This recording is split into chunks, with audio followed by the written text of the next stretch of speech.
We have all been through it. Most of you listening are probably still in it right now. It's this really turbulent time in our development when emotions are at an all-time high, right? It's when our need for acceptance and for belonging pushes so much of our behavior because we're trying to connect with peers, we're being intimate for the first time. We rebel against the system, we rebel against our parents, we do dumb things, we take risks.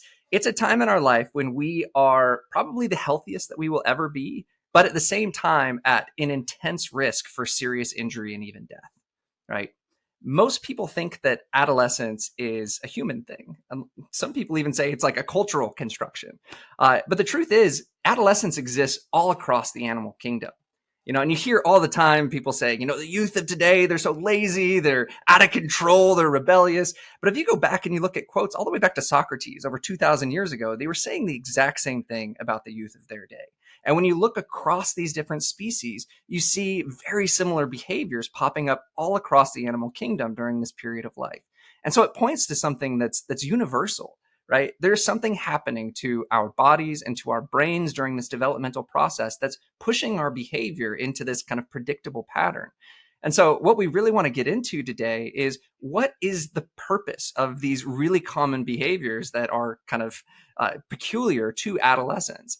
And what we really want to do is kind of paint this perspective that adolescence isn't just this time that we need to survive, right? Hold our breath and hope that we make it through.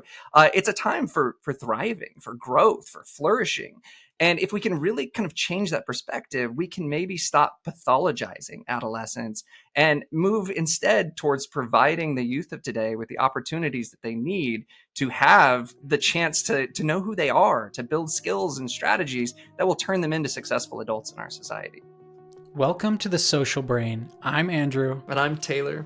And this is a show where we dive into how the brain works. If you've ever wondered what's going on inside your mind, even the things that you're not even aware of, then this is the place where we can unpack that and really explore it. Yes, yeah, and it's actually it can seem kind of mundane to think about this period of life, but I think it's really a fascinating, as you were just outlining, really fascinating thing that's common to so many mammals and animals in the animal kingdom, but especially with humans, it's this really interesting period of life. I think if I were to put one word to it, it would be exploration. But I think we should probably, as we like to do, define like what we're talking about, right? Because adolescence is one of these terms that is thrown around like all, in our common use of language. It's also like a scientific term. People have different definitions for it. So like maybe we'll clear up some confusion by talking about the difference between adolescence and teenagers and puberty. Maybe that's a good place to start. That is a good place. Because I think there's this misconception that like adolescence is like the teenage years, or adolescence and puberty are the same thing, right? Puberty is very different. Puberty is usually the start of adolescence across species. It's usually like, okay, puberty has started, so there's changes that are happening to the body. There's major changes that we'll talk about kind of throughout the episode happening to the brain as the brain kind of gets restructured. But puberty itself is pretty short-lived compared to adolescence. And it's really interesting too, because the time that puberty starts has actually changed a lot over the last like 50, 60 years. And I think it was like 1950s, 1970s, average age of puberty for girls was 14 and a half, and now it's down to 12. So it's bumped back like at least 2 years. But puberty itself is all about the hormone changes that are really kicking a lot of these body changes into effect. And something that we'll highlight a lot through this episode is that a big kind of point of this whole developmental period is a transition into adulthood, right? And so these hormones are really important for changing the structure of the body to make it more sexually mature, to make it stronger and more able to be self-reliant, all of these kind of things that are important for a species as an adult. Yeah, and it's like puberty marks the beginning of adolescence, and so the end of childhood, really, right? And that's the thing. Adolescence is this space, this time between childhood and adulthood, right? And so it's like it's this transition period, right? And as you mentioned, it does have a cultural element to it, right? Because it changes over time, like how long we're in adolescence for, when we're considered adolescents. But like, if we're going to define adolescence itself, right, it's that the beginning is sort of puberty, the end of childhood, and then the end of it is when the individual is kind of fully independent and self-sufficient, i.e., an adult, right? And that's fuzzy, right? Like some people are Yeah. like, does it ever end then? Like, Yeah, yeah. are we ever truly independent? Uh, I mean, I saw a study recently of the amount of people my age in their 30s that are still like needing help from their parents because of the state of the economy, like all of these things that are going on, right? So it does have a really fuzzy end to it, but as Andrew kind of hinted at, like beginning is puberty, and then the end is when you're able to really transition into society as an independent, kind of self-reliant person. And taking that definition into account, it's really interesting to look at the fact that adolescence, in this kind of definition, in our culture, has tripled in length over the last 60 to 100 years. It used to be that puberty started at 14 and a half or 14, right? A little bit later for boys. And then adolescence, you were out and independent in the world at like 19, right? You were ready to start a family, you were starting a job, whatever it was, you were like on a career path. But now puberty starts 2 years earlier, and now most people are saying that adolescence is stretching into like the late 20s because of the need for specialized education. We're in these kind of these dependent periods for longer, needing help and support while we become this fully functioning, like educated person that's going out into society. And as Andrew kind of hinted at too, there's differences across culture about when is that time period when you're considered an adult in the Western culture versus this culture versus that. And so it really, adolescence itself is this really interesting transition into adulthood, but the kind of length and shape of it is very dependent on species and culture and all of that kind of stuff. Yeah, yeah, for sure. And it, I mean, it can sound like super fuzzy, but I think there are some really interesting. We'll get into these later, but some cross cultural similarities and even cross species similarities in this period between childhood and adulthood. And again, like I think throughout this, it's really important to keep in mind this is about this period is about the organism, whatever it is, especially humans, exploring and learning a ton about the physical and social environment and just how to operate in the world. And we'll get into some of the evidence for that and how the brain development during this time is really kind of optimally suited for that sort of cognition and behavior, that kind of exploration. But there's a lot of myths about the biology and the psychology of adolescence, right? Like, Tons, yeah. yeah, Go for it.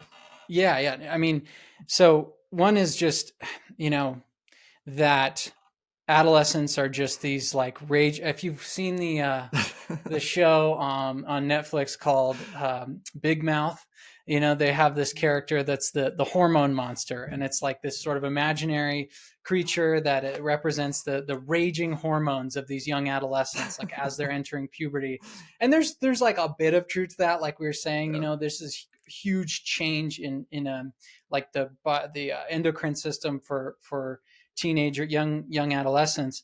But on the other hand, it's like we can take that too far and think that these kids are just driven by hormones, they're just crazy, you know, it's all the testosterone and estrogen and stuff is just going nuts. And this kind of feeds into a larger myth about adolescence that is that it's this period of kind of no self-control, right? But I'll stop there and you jump in on No, that, Taylor. I mean, those are great points to really kind of anchor in on, right? Is that you first of all, this raging hormone idea, like puberty only lasts 3 or 4 years, right? And adolescence, like we talked about, can last over 10 years.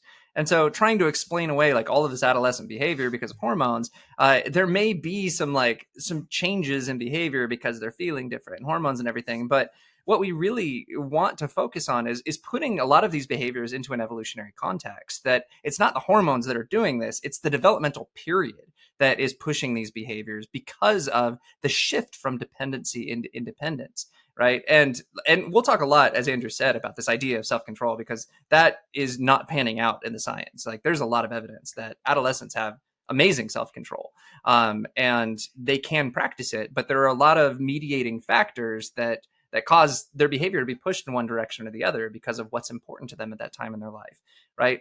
There's a really interesting kind of analogy that I wanted to kind of put out there to really highlight this period of time, right? So I'm a father. I have a 4-year-old at home, and every morning we wake up and I say, "Hey, buddy, what do you want for breakfast?" And I get him his waffle. I put peanut butter on it.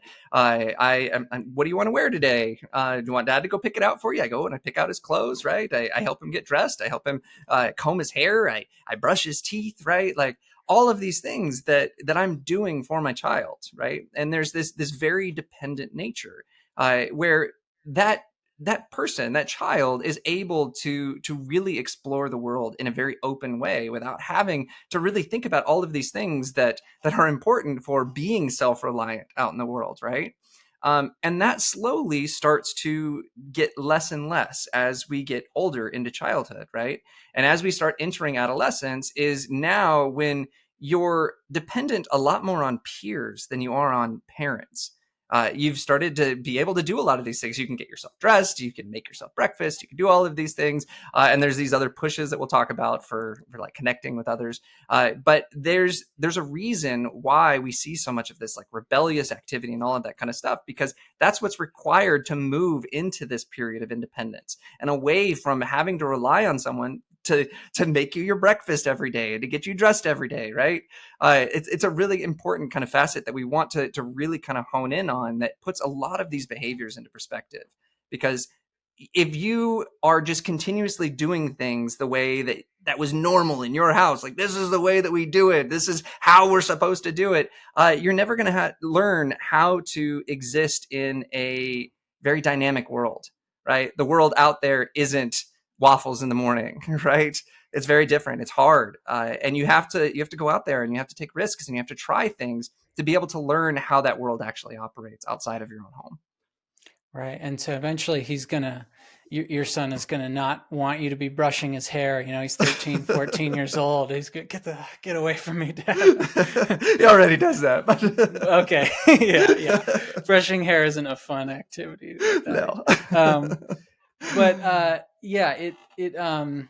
It runs into this idea of what really is happening in the brain and in the body during adolescence, and why that's important for the kinds of things you're just talking about. Why it's important for transitioning into adulthood. But so one of the other myths that we'll talk about is this idea that, like, the prefrontal cortex is not functional. So this area of the brain that's so important for controlling our behavior, our thoughts, our emotions, is not functional, and yet the emotional regions of the brain are functional. This is something called the imbalanced theory. We'll get more into this, but I just want to flag that because that was something that I really believed before going into the research for this episode. And it's a lot more nuanced than that. There's a bit of truth to it, but there's a lot more to it. But now, Taylor, you have this really great quote that I think we should mention because I think it like brings together what it shows, like, this idea that we look at adolescents and teenagers as, you know, they're crazy, they don't have any self-control, they're just these raging hormone monsters, and they're not hardworking and all this. And this is actually a really old idea, and it's been around for a long time.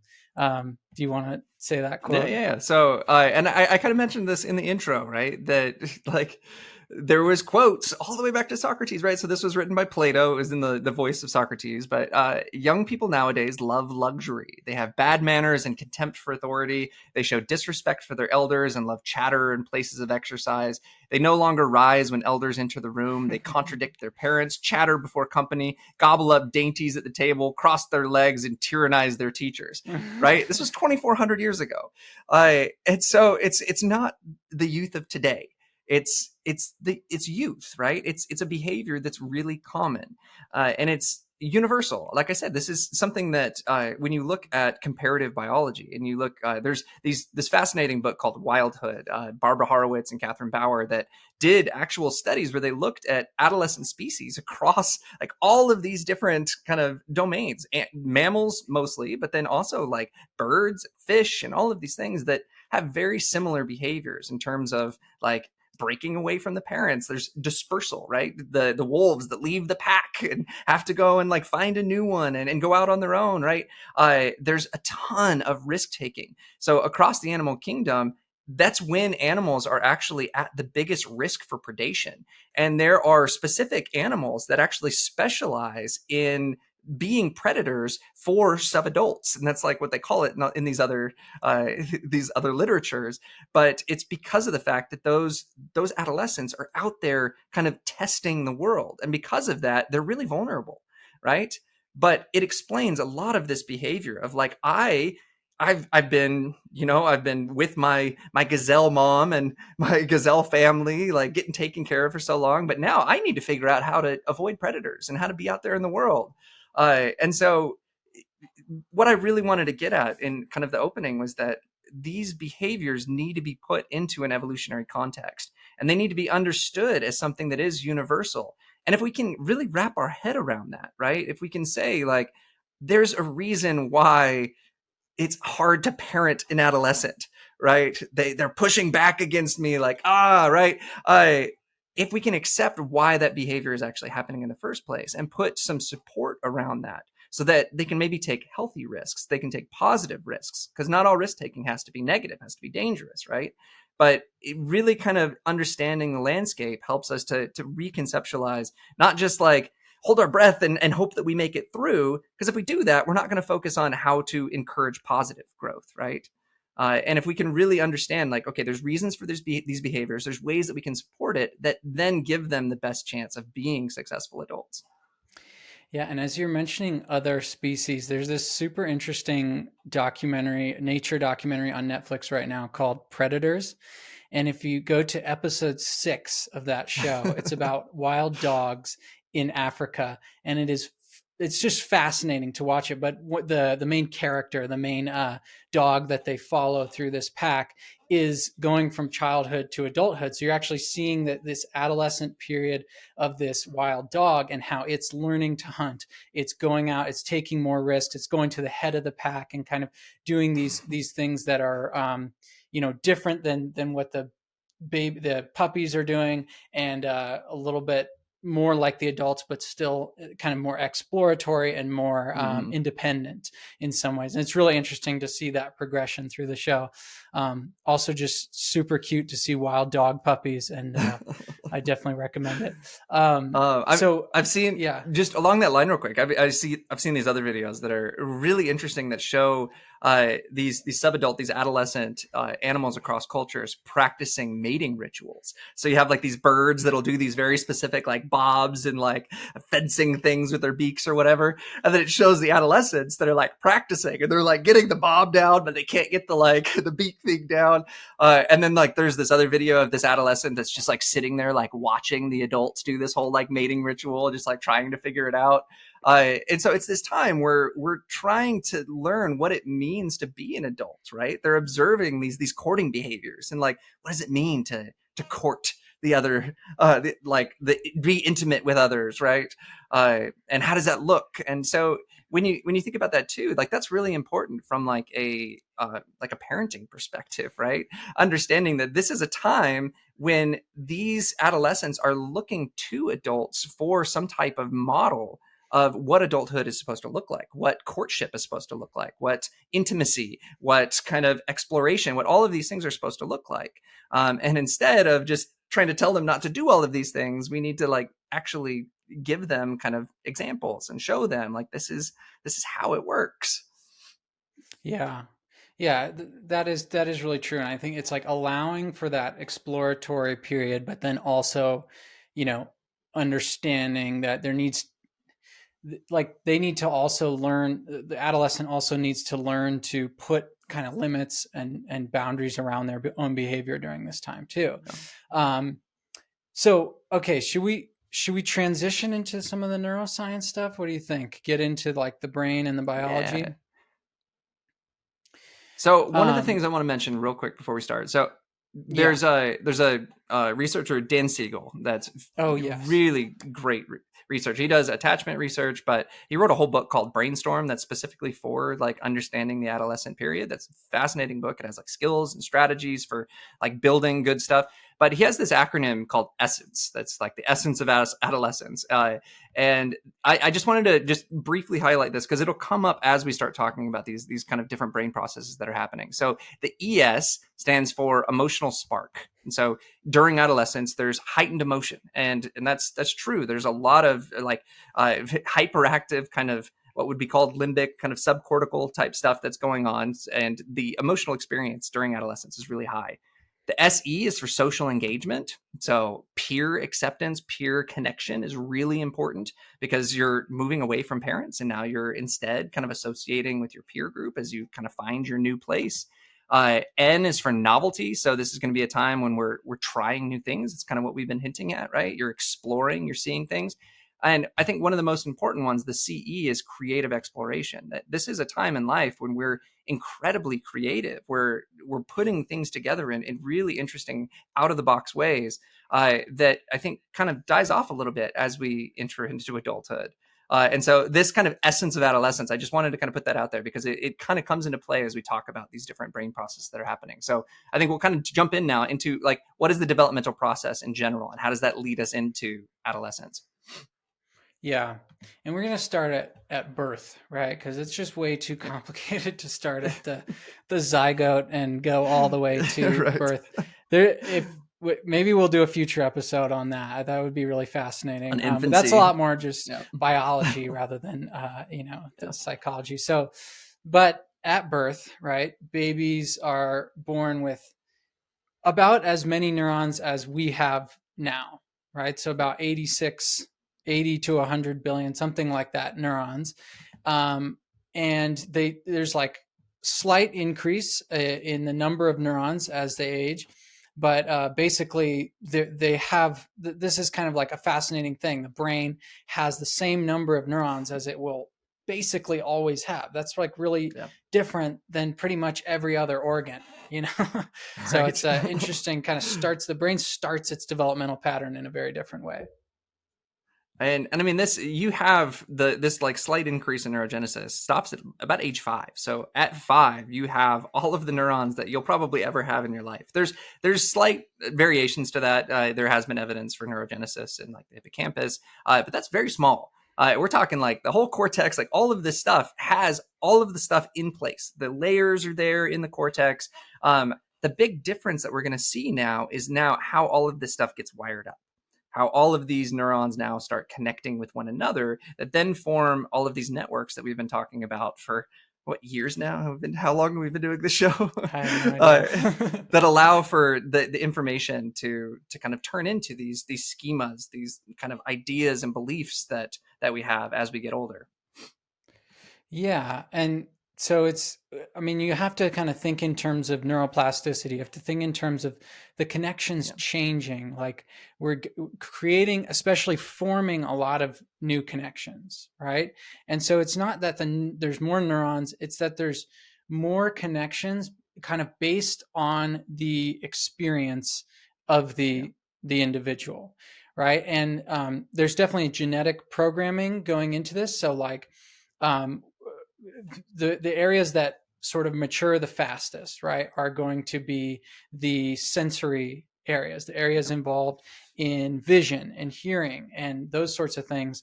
And there's definitely like a sort of genetic program to that, right? There's genes that are influencing the way that those connections are forming, but it is also dependent on the experience of the baby, the child, the individual, to sort of tune those connections and create a functioning visual system or sense, whatever the sensory system may be. Yeah, and there's critical periods with that. So if you deny light to an animal from birth to a certain age, they will never develop sight, even if you take the eye patches off or whatever. So there's a time when those regions need input. They need visual input to start building the map of the world, right? And the cortex is really good at building maps. The auditory cortex builds a map of frequencies, right? It has low frequencies here and high frequencies here that then turn into these associations that can turn into words and into sentences, whatever. And then the visual cortex, same thing. You have this map of lines and edges that then get put together into objects that we know, right? And so we have these early things that are kind of, as we kind of move around the world, they're okay. We can see things, we can hear things, we can touch things. But then as we start to kind of get older into being able to walk and move, we start to now develop kind of these motor maps of how our body moves, and start really kind of learning how we can navigate this world and get the things that we want, right? Right. And these, I Right. mean, these kind of stay And open so there's this. to Oh, adolescence. sorry. No, go ahead. Go ahead. Yeah, sorry there. So no, yeah, and there's this back and forth between the brain and the sensory systems, and sort of figuring out how the world works and how our body works and functions in that world. And then as we get older, the brain, so that like this, what we're talking about now is basically all occurring in childhood, right? In young children, even in infancy, and then this is a period of massive kind of neuroplasticity of more connections being formed, but then that pattern changes over time. What happens at sort of the end of childhood is we start seeing this pruning process occur, right? So there's And fewer connections. this is fascinating, right? So one of the things to really kind of put this into perspective is, if you look at pictures of like the cortical layers of the neurons and you see it at birth, you just see the neurons, like the cell bodies, right? And then you take another snapshot during like middle childhood and you just see this like forest of connections, like all of these dendrites connecting everything to everything. It's super over parameterized, which means that it's connecting everything that seems to be kind of connected, right? And you see this with children, right? I have a young child at home, and like as he's learning, he learns really quickly and really well. He can say like that thing's connected to that and that thing's connected to that. But a lot of the times there's overgeneralization that happens. So like early on, you learn that like cars have wheels, but then a bike is a car, right? Like, and then over time, you're learning to then kind of refine these kind of associations and these concepts and categories and all of this kind of stuff. And so through childhood, you're basically just like overlearning. You're learning how everything is connected to everything. But that isn't going to serve you well going into adulthood, because you need to, as you move into adulthood, you need the things that are going to be important for survival. If we're putting this into kind of an evolutionary context, right? And I mean, survival in human terms is different than animal terms, right? Survival in animal terms is like, I need to not get eaten. I need to be able to reproduce. I need to have mates. I need to have like a peer group, right? In society, it's similar, but it's more of like, I need to be able to survive society. I need to be able to fit in. I need to have a job. I need to know where I fit. I need to have a group that supports me, all of these kind of things. And what ends up happening is that this pruning that Andrew was just kind of hinting at is kind of like cutting, like just like what it sounds like. It's like cutting the bushes back. You're cutting back all of these things that you've overlearned to really hone in on the things that are the most useful for navigating your daily life, for interacting with people, for engaging in the social world, right? And so you start to then have a lot more refined kind of concepts and some schematics that are useful for language and conversation. You start to see that like as you get older, the concepts themselves become more concrete and able to be communicated a lot easier. Yeah, and interesting. Like on that note, one psychological kind of correlate of between childhood and sort of through adulthood is that there's something called impulsive action. So like the degree to which you act without thinking, like without rationally analyzing your behavior, that is highest in childhood and then goes down through adolescence and through adulthood. And so this is kind of probably has something to do with this pruning, that we're becoming more and more refined as individuals in our decision making, more and more nuanced and better at making adaptive decisions. And yeah, so pruning is a super interesting process where you would think that, like, oh, you might think the more connections you have in the brain, the better, right? But the truth is, like, if everything's connected to everything, then you can't really think. You can't really Yeah. act well in the world. So pruning is this really necessary process for reducing the connections to what is actually necessary, what really reflects reality, that sort of thing. And I mean, when you think about it, think about how like I mean, I actually teach classes on development and stuff, and like a lot of the developmental, like cognitive psychology stuff is really interesting. Like Piaget that like studied how children think differently than adolescents, than adults, right? And you see this like very different logic with small children than with middle children and with adolescents as these processes are starting to become more refined. And as you're able to then like link things together in a more kind of sequential, like better way, with working memory and all of these things. And something that I think is really important that kind of goes along with this is myelination is happening at the same time. And so we've talked a little bit about this in the past, but myelination is this. It's you can kind of think about it like the insulation on a wire, like the rubber on the outside of a wire. It allows the signal to be transferred a lot more efficiently. And so you have this pruning down that's happening of like, okay, now I only have the things that are necessary for these concepts and these conversations that I have. But now I'm also able to move those ideas around my brain in a much more fluid and efficient way, that they're not then getting muddied up with other associations as they're trying to travel along, right? Um, and something before we move on from pruning, something that I wanted to hint at, and this is something that's, I think, really important in the context of adolescence, is that a lot of this pruning is experience dependent, right? So it's about Mm-hmm. specialization. It's about you kind of having these strategies for going through your life and your brain recognizing like, this is something that I do all the time. This is something that I use all the time. And so I'm going to strengthen that thing, and I'm going to get rid of the other stuff that's not useful.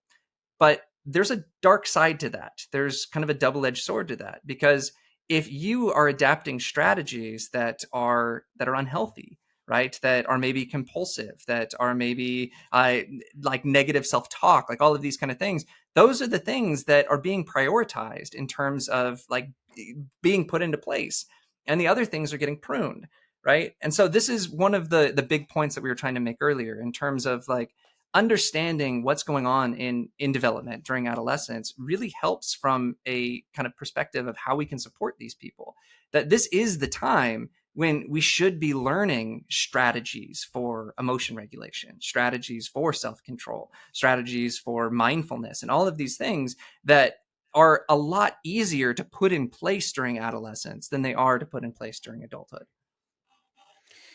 Yes, yeah. Like an analogy would be like in childhood, especially, between ages, like I think it's like 4 and 10, right? That's when you can learn language, like multiple languages, the Mm-hmm. fastest, right?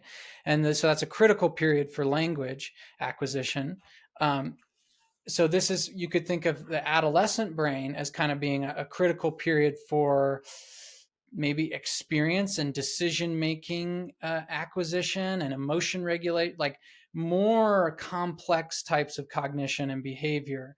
It's a really important period of time for that. I heard this fascinating analogy that really puts things in perspective, and I think we should maybe stick with like sensitive period rather than critical, because you can still Mm-hmm. learn these things in adulthood, Yeah, right? good point. Yeah. It but one of the analogies that I heard was that it's adolescence is like remodeling your house. Adulthood is like redecorating, right? Like Mm-hmm. during adolescence, you're like knocking walls down, you're adding a new room on the outside, right? Putting in skylights, all of this kind of stuff. But then like there's a time when you're like, okay, we're done remodeling. Let's like let's change the feng shui. Let's, you know, like you can still do these things in adulthood, and you can still kind of come up. It's just, it's a lot harder to really like change the landscape as you get older. But I don't want to have this like this hopeless message that like, No. oh, you know, if you developed these maladaptive strategies during adolescence, then you're just like SOL, you know, uh, because neuroplasticity in a lot of these things exists into adulthood. But something we've talked a lot about on this show is that neuroplasticity is hard, especially in adulthood. It requires you to engage in those things over and over and over again to show your brain that there's a necessity. But showing your brain that there's a necessity is a lot easier during adolescence, because that's when the brain is looking for necessity, right? That's when the brain is looking for like, what are those things that are going to make me a successful adult? And so that's Yeah. where a lot of the highlights really need to be on these strategies. And it needs to be in schools. Honestly, we need to be teaching emotion regulation and self-control and mindfulness and all of these kind of things that are scientifically really helpful. Yeah, and one correlate of that, what you were just talking about, like learning from experience. There's evidence that in the adolescent brain, there's higher, basically like higher activation of a region of the brain called the ventral striatum in response to rewarding experiences. So this is a region of the brain that's deeply important for kind of the dopaminergic, the dopamine system, Yeah. right? And so it but it's very important for learning from rewarding experiences. And as we'll get into, this kind of used to be seen as, oh well, you've got this hyperactive emotional system, this hyperactive like pleasure and reward system, and then you don't have the prefrontal cortex active at all. So oh, you're going to have all this crazy maladaptive behavior. Kids are going to be addicted to drugs and having sex and all this stuff. And but I think a more nuanced interpretation of that is that this enhanced sort of dopamine function in response to reward, in response to good experiences, is reflective of adolescents learning more Yeah. intensely from those rewarding experiences than adults do too. And there's Yeah. other neural correlates of that kind of thing. But yeah, and so as we get into the neuroscience of the adolescent brain specifically, I just want to say first off that the idea that these limbic regions, these like emotionally relevant regions, are hyperactive and the prefrontal cortex is hypoactive, is underactive, is not very well supported, as far as I understand, from by the empirical evidence. And it's actually true that the limbic regions are also still developing during this time. So the Yeah. amygdala, the nucleus accumbens, these really important regions for for processing threat and fear and reward and pleasure, these are still developing also. And the prefrontal cortex is definitely during this time. But it's kind of a myth to say that these regions are, oh, they're fully mature, they're going full blast, and the prefrontal cortex is like asleep at the wheel. No, and it's like, it's not an explanation that holds up when you look at the evolutionary context, because like this doesn't having a non-functioning prefrontal cortex doesn't explain why a meerkat is engaging in risky behavior during adolescence, right? There's something about that period, and something that I really wanted to hone in on that you just talked about, Andrew, was the what's going on with dopamine, right? So there's a lot of evidence that the baseline for dopamine drops during adolescence, and that the phasic stuff, the peaks above baseline, are actually higher.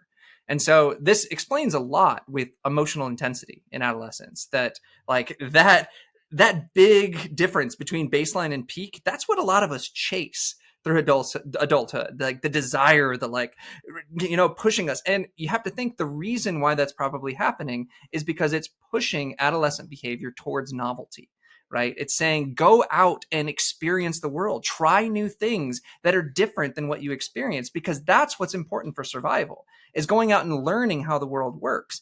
And that learning piece is really important that you mentioned, Andrew, because like dopamine is really heavily involved in the like tagging things for storage for long-term memory.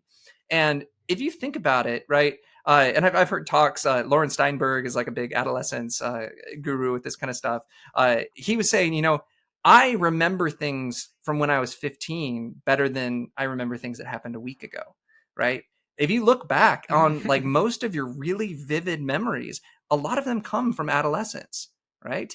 And that kind of makes sense in this context Yeah. that it was this period of time where I need to be forming these really important memories that then guide me through the rest of my life, that guide me through adulthood. Something that has always like shocked me and like stood out to me when I teach these developmental classes is when you look at a developmental textbook, three-fourths, at least three-fourths of the book is the first 20 years of life. And then the next like tiny little like fourth of the book is the next like 70 years. Like there's so much going on up until this point that is really kind of setting the stage for the rest. And something that's, I think, just really kind of highlights this kind of myth of imbalance is that the purpose of this is not that there's no self-control, right? The purpose is that it's driving our behavior towards trying and learning new things. Yeah, and a couple of things on that point of forming these memories. There is also evidence that there's this very intense period of plasticity, neuroplasticity between the prefrontal cortex and the hippocampus happening during this time.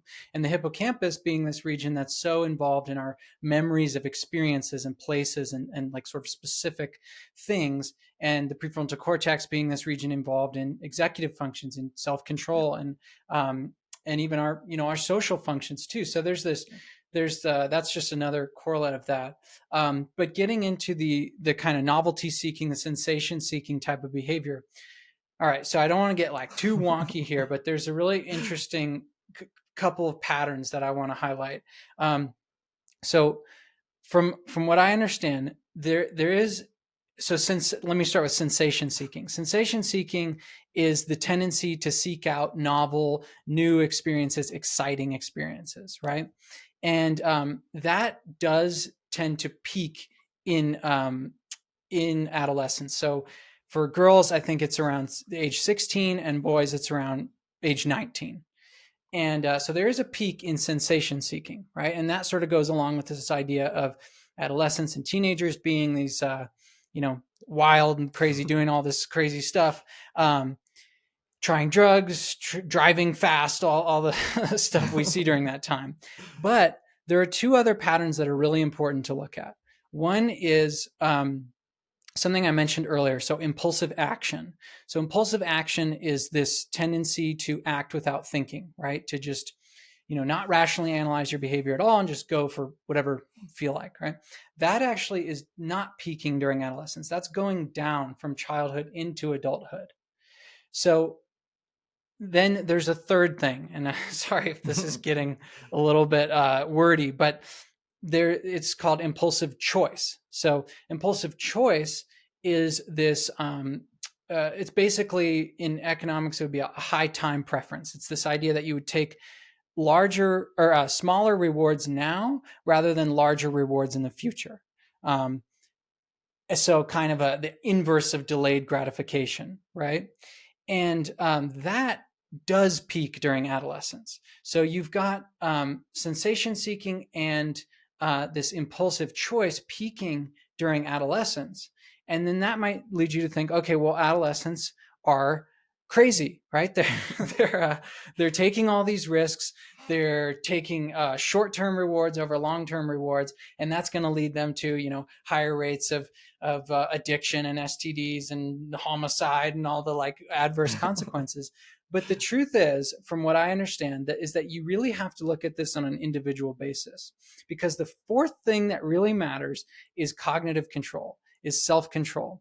And so if the adolescent is low in self-control, they will tend to experience more adverse consequences, higher rates of addiction, those sorts of things. Whereas if they have an average or high level of cognitive control, they're not more likely to get addicted to drugs. They might still be more likely to try drugs or to have sex or to do these sort of risky behaviors, but not necessarily more likely to develop the adverse consequences of those behaviors. So that was my soapbox that I wanted to get out there. No, and there's studies that show that like adolescents are on par with adults with cognitive control tasks. It's not that they have an inability to control themselves. A lot of it, like we mentioned, is strategy dependent. It's what have your life circumstances been like that have led up to this moment that have kind of led you to be someone who maybe makes these more short-term decisions because your environment has kind of led to that, right? Like one of the biggest predictors of adolescent kind of mental illness is the ACEs, adverse childhood events, right? Being in a very unpredictable, abusive home environment, right? Where like you have to make kind of your decisions on the fly without being an adult and all of these kind of things, right? That you have to think there are very different kind of individual trajectories. And I like how you kind of pointed that out, Andrew, that like you have to look at this on a case by case basis and not kind of paint adolescence as a whole as just having low self control. There was these really good examples that I heard from. This was actually some of the people that are doing the animal work. They were trying to relate some of the stuff that happens in these other animal species to some of the risk taking they see in humans, and they have status is a really big thing that's important during kind of the adolescence period, is that because in most animals there are status hierarchies that are arranged by body size and by age, and so juveniles tend to be really low on the status hierarchy and they're becoming part of the adult troop, right? And so now they're now kind of becoming adults and they're in the status hierarchy now, right? They're not like attached to mom and dad anymore, and because of that they're very food insecure, because a lot of these kind of hierarchies make it so that they're the last ones to get food, and if you're the last one to get food, you have to make a lot more risky decisions in order to secure food, right? And they related this back to kind of human activity, that when you look at these kind of low socioeconomic status, you look at places where there's a lot of gang activity and all of these kind of things, a lot of the risky decisions that are happening are out of survival. And they're not a lack of self control. There's actually a lot of forethought that goes into like, you know what, I am going to make this choice because that is the safest choice for me right now in terms of peer acceptance, in terms of getting through and kind of surviving this environment that I'm in, right? That we have to really put a lot of these self-control ideas into the context that they come from, right? And that's where I really love kind of wrapping a lot of these kind of animal behaviors around some of this stuff. One of the really kind of fascinating ones that stuck out to me was this idea of predator inspection. I was kind of chatting with Andrew before the show about this, but uh, it's this idea that an adolescent doesn't has never really experienced predation, right? They've been protected by their parents, and so as they move into adolescence there's this really kind of wild phenomenon that you can look it up, like look it up on YouTube, predator inspection. It's fascinating. You see these animals that are supposed to be running away from predators that are actually approaching the predator instead, and they usually do this in numbers, right? And so it's related to like mobbing behavior where like you have a bunch of like safety in numbers, right? So there's this really fascinating one in one of the talks I heard from like Barbara Horowitz, where it was a meerkat, and the meerkat was with a bunch of other meerkats, and it was a mixed age. Like there was adult meerkats in the group or whatever, but it was the juvenile that went forward and started approaching a king cobra snake and was getting close to it and like checking it out, right? And that's really risky, and it actually leads to a lot of predation, a lot of death for some of these juveniles. But they show there's a study on like gazelles and this predator inspection, like the gazelles that approach cheetahs in juvenile, like in their juvenile subadult period, and then survive, are the ones that are at the least risk for predation later on, right? And so it's this idea that I am testing the boundaries, I'm learning about that predator, I'm going out and like I'm putting this in this kind of animal context, but let's step back out and let's look at this in a human context, right? That we're not approaching predators, we're approaching the dangers of society, right? We're approaching those boundaries that our parents told us are like not good for us, right? But we want to learn why they're not good for us, right? We want to approach those things. We want to test those things out and really see for ourselves, like what is the danger there? And a lot of that, a lot of the you see, I mean, this is kind of anecdotal. Like I don't know much like research support for this, but I've seen it, right? That you have those friends that you had that were incredibly sheltered, that never tried anything, are usually the ones that are at really high risk for then like going down this like rabbit hole once they experience something, right? that it really is about this experience sampling and really kind of testing these boundaries and seeing what I can survive out in the world and like what are my capabilities? Who am I? Right. Yeah, and I love that because it connects to some of the human research when it comes to sensation seeking. Yeah. I think it's super important to remember that we're talking about development, and you Yeah. have to remember that like we're talking about kind of the whole lifespan. And so during adolescence, as Taylor's mentioned, these animals that are kind of more risk taking, approaching these predators, they're ones that are at less risk for predation later in life. And with humans, kind of an analogous thing is that the adolescents who have high sensation seeking, that are like really high in sensation seeking, um, and low in that impulsive action that I mentioned earlier. But high sensation seeking youth or adolescents tend to have a greater ability to delay gratification later in life. So so this is why I think it's so important to think about it in a developmental context, because adolescence is about gathering experiences. Yeah. It's about learning a ton about the world and pushing the boundaries, pushing the envelope to see, like, as Taylor's mentioning, see for yourself what is dangerous, what the actual risks and benefits of these behaviors are. Because to you as an adolescent, you don't have all these experiences to draw on that adults do. You don't have this wealth of memories to know, like, oh, okay, that kind of thing will lead to a bad outcome. This kind might lead to a good outcome. So, I'm going to avoid that. They're like, they have to gather that. We're not born with like, an understanding of the risks and benefits of any given behavior. So that's what adolescence is about. It's about exploring the world. And then as you get into adulthood, those experiences can be drawn upon to make more nuanced and more efficient decision making. It's kind of funny. I wrote a song in my, I think, like early 20s on guitar for my dad, and the title of the song was "Tell Me What You Told Me Back Then," and the whole song is about like, I get it now, right? Like, you were telling me all these things and I was like, no, like, I don't want to hear it. I want to experience it for myself. But then like, as you get older, you start to realize like, oh yeah, there was a reason why they were telling me that kind of stuff. Right. But there's this whole experiential component to wanting to go out and actually experience those risks ourselves. And one of the other things that I really wanted to get into before we get to into the episode that's, I think, paramount in adolescence is peer engagement. And one of the things that's really connected to that kind of predator inspection thing I was just talking about and risk taking is that predator inspection rises as more peers are present.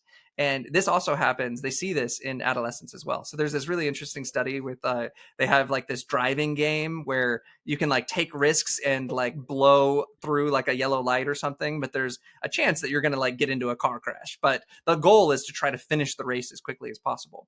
Well, when you do this study with children, adolescents, and adults, and they're by themselves, the risk taking is almost identical across all three of these groups.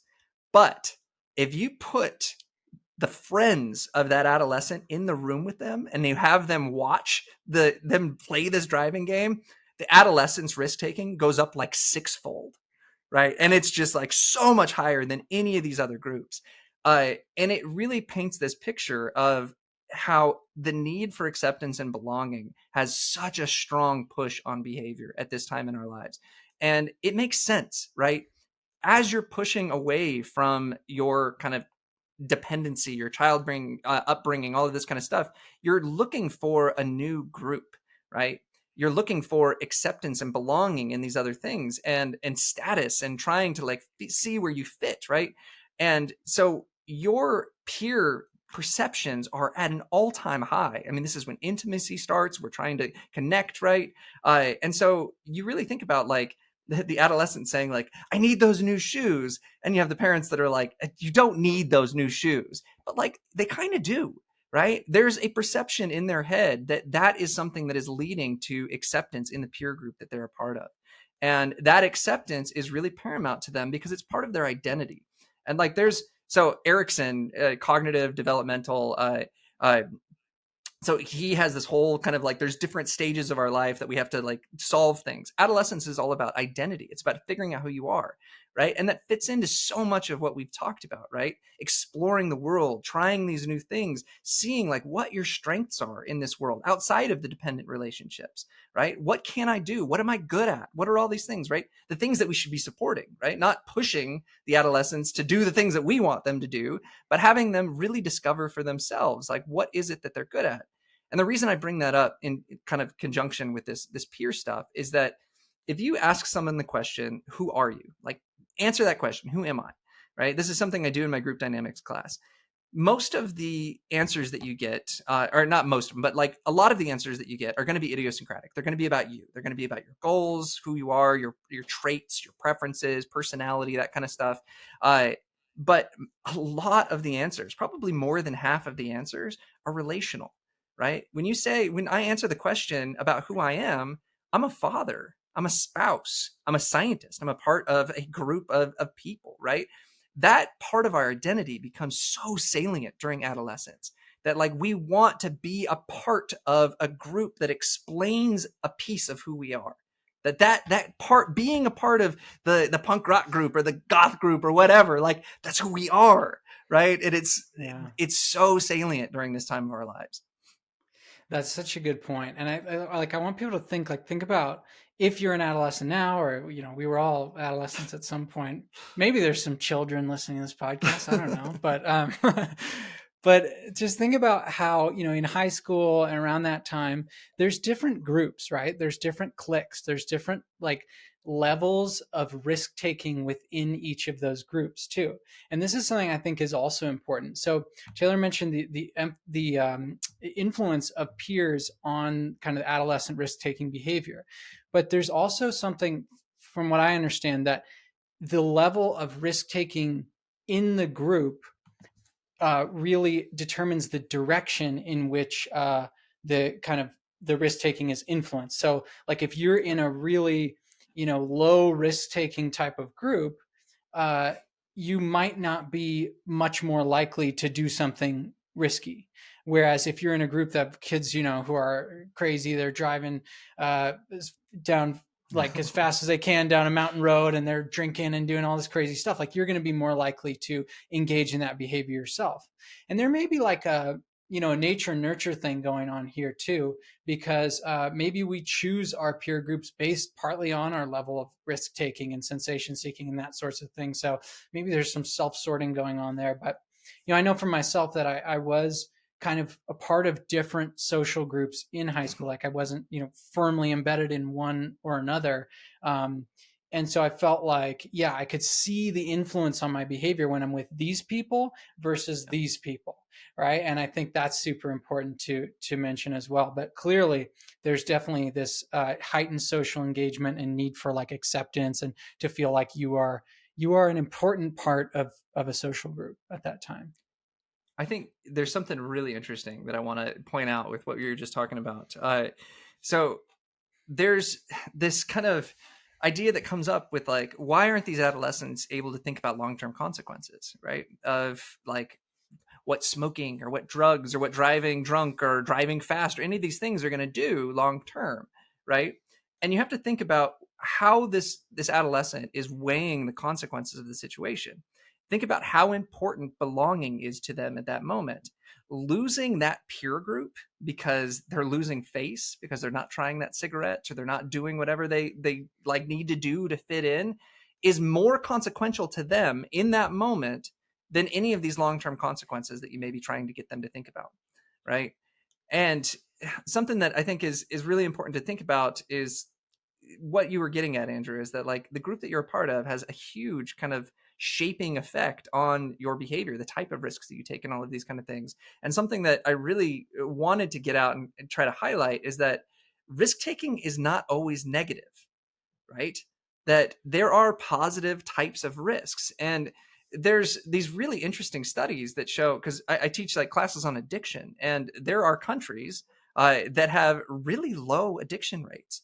And a lot of that seems to be because they've developed these really good community programs that get adolescents into types of peer groups and types of activities that fulfill some of these impulsive and risk-taking kind of desires that they have, right? And so, like, as a culture, we need to be thinking about how do we develop a system that allows the adolescents to take risks, but to take risks in ways that aren't dangerous and don't lead to these negative outcomes, right? Like, trying out for a school play, or like doing improv in front of someone, or trying out for a sports team, or like all of these things that are kind of on the edge of what you maybe think that you're capable of. Those are positive forms of risk taking, and they actually serve the benefit. They serve the purpose, and they like fulfill a lot of these needs that these adolescents have in terms of stepping out and trying new things and things like that. And so we need to think of like ways of structuring this space to better accommodate some of that stuff. Yeah, and I mean, I also think it's worth mentioning that like I'll just, reveal about myself a bit. Like I definitely experimented with a lot of stuff in high school, including drugs and other things. And I watched a number of my friends, like it's sad, but I watched a number of people become truly addicted to really harmful drugs, and that lasted into their adulthood, and it negatively affected them. At the same time, I didn't, fall into those addictions. And I'm not like, oh, I'm so great and they're so bad or something, but there's something to these individual differences. And maybe, I don't know, the way I was brought up, or maybe it's just who I am, or just got lucky or something like that. But I I tried a lot of these things, and I won't go into specifics, but I didn't have a lot of these adverse outcomes, especially when we're talking about addiction. So, like, this may be controversial, but I don't think that experimentation with, objectively risky things like drugs and sex and, even I'll stop there, but that it, like that's necessarily bad. I think it does really come down to individuals. And there was something I was reading doing research for this video, that part of the reason that some adolescents do stuff like smoking cigarettes and maybe engaging in like maladaptive behaviors is oftentimes they don't actually have the knowledge of what the actual objective like risks versus the benefits are of those. And this goes to another point that we mentioned earlier, that like when you give adolescents a high enough incentive to perform on cognitive control, like executive functioning, self-control type tasks, they tend to this is for older adolescents, they tend to match or even outperform the average adult. So they're able to exercise this cognitive control. It's what are the incentives, and what are the individual differences. I think it's super important, because again, I don't want to be like, Yeah. oh, drugs, there's no risk to them, because like I said, I have friends that it very unfortunately went down really bad paths, and maybe it would have been better for them to not try it. I don't know. Anyway, that's just my anecdotal experience. No, I think what really stands out to me, because like I teach a whole class on addiction, and like something that's really prevalent in the addiction literature is that oftentimes the addiction is not about seeking some type of high or seeking some type of like euphoria or whatever. A lot of the times it's covering up pain. And so a lot of this is kind of experience dependent on like what happened through someone's life that led to this need to kind of numb something inside of themselves, and to try to get around something, and all of this, right? And this, I think, really speaks to a lot of what we wanted some of the whole picture of the episode to really be about, is to put a lot of this into perspective, that like the experiences that someone goes through childhood and into adolescence are what are then shaping their brain for adulthood, right? That you are getting these kind of components, these strategies, these tools in your toolkit that are being kind of molded and put into shape through this period, that then become the tools that you're using for the rest of your life to try to navigate the social world, all of these different things. And so we as a society really need to focus on how we give these adolescents the best chance at success with a lot of these things as we can.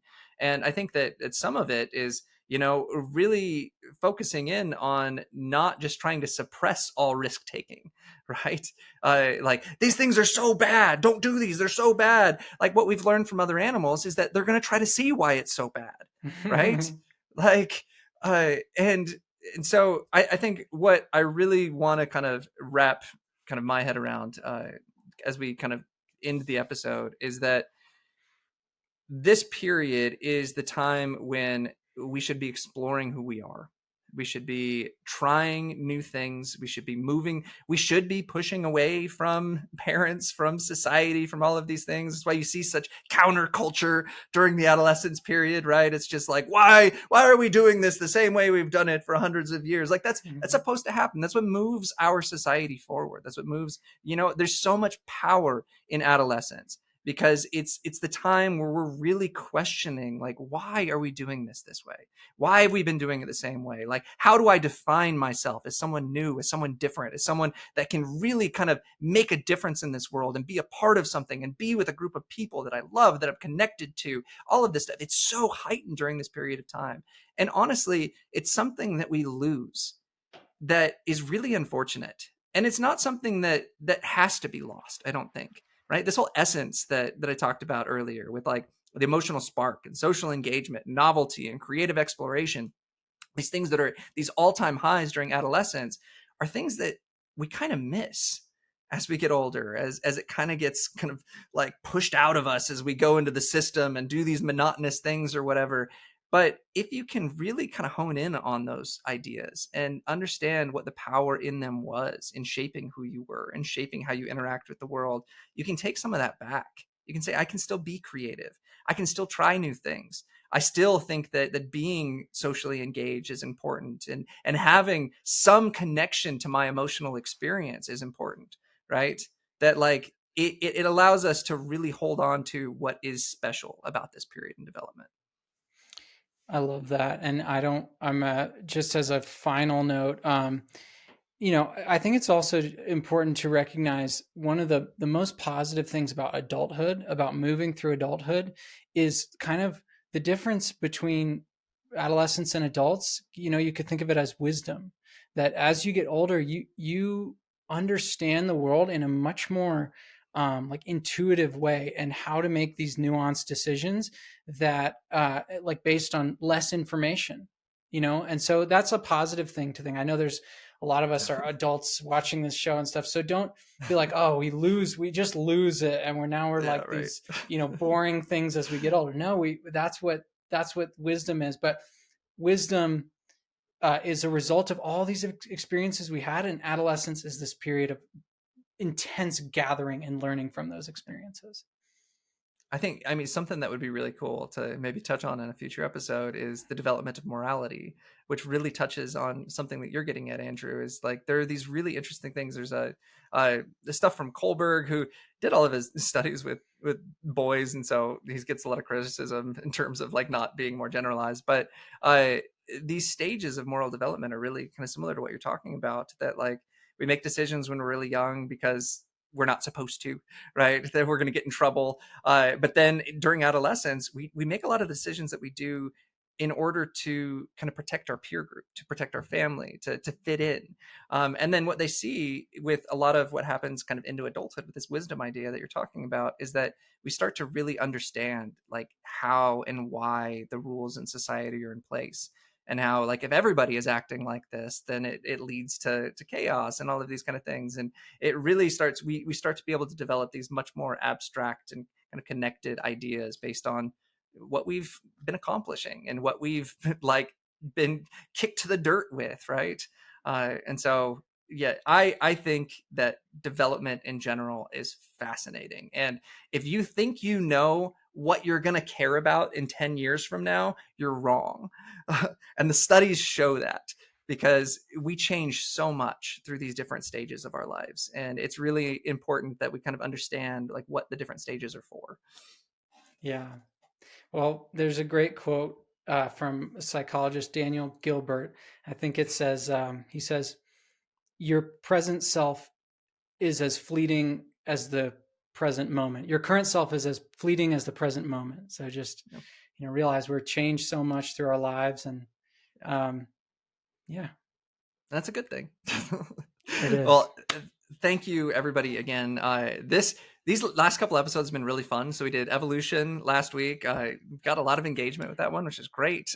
We're going to be doing a Patreon episode next week. We'll release kind of the preview of it for everybody. But if you want access to the full episode, you can check out our Patreon page. But we're going to kind of link these ideas together. We're going to look at like evolution and development as a whole and see how it kind of connects all of these ideas that we've been talking about. But we very much appreciate everybody continuing to tune in and kind of listen to us chatter with each other.